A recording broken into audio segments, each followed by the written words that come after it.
লাহোর কালান্দাসের ভরসার নাম রিশাদ হোসেন। জাত চিনাচ্ছেন এই বাংলার বাঘ। তার বল ব্যাটে লাগানো যেন ভাগ্যের ব্যাপার। পিএসএল এর উদ্বোধনী ম্যাচে রিশাদ হোসেনকে কেন খেলাননি তা নিয়ে এখন আফসোস লাহোর কালান্দাসের। রিশাদ হোসেন ফিল্ডিং করছিলেন, টিভি ক্যামেরা তখন রিশাদকে খুঁজে নিল।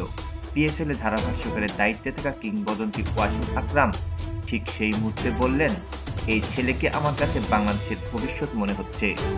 রিশাদের লেগ ব্রেক আর গুগলির প্রশংসা করে গেলেন আকরাম।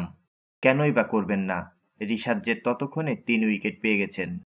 পরের ২ ম্যাচে দারুণ বোলিংয়ে ৬ উইকেট নিয়ে লাহোরকে জয় এনে দিলেন বাংলাদেশি এই লেগ স্পিনার। কোয়েটার বিপক্ষে ৩১ রানে ৩ উইকেট নিয়েছিলেন। মঙ্গলবার রিশাদ ৩ উইকেট নিয়েছেন ২৬ রান দিয়ে। কোয়েটার বিপক্ষে ৭ম ওভারে রিশাদ হোসেনকে বোলিং দিলেও করাচির ম্যাচে শাহিন আফ্রিদি বল দিয়েছেন ৮ম ওভারে। বোলিংয়ে এসে প্রথম বলে দলকে উইকেট এনে দিয়েছেন তিনি।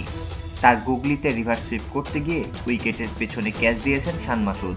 যদিও অনফিল্ড আম্পায়ার শুরুতে আউট দেননি, তবে তৎক্ষণাৎ রিভিউ নেন বিলিংস।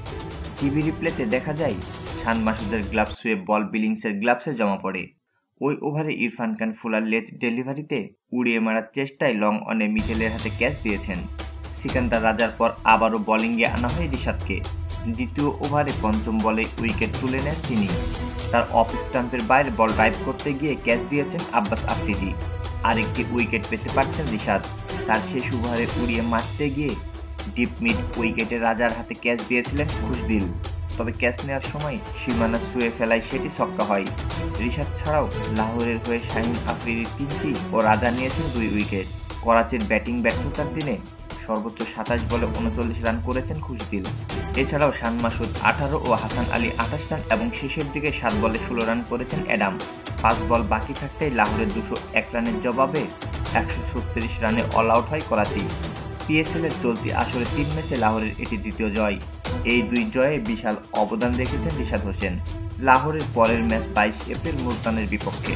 এই ম্যাচেও রিশাদ হোসেন আলো ছড়াবেন এবং জয়ে বিশাল অবদান রাখবেন, এমনই প্রত্যাশা ভক্তদের।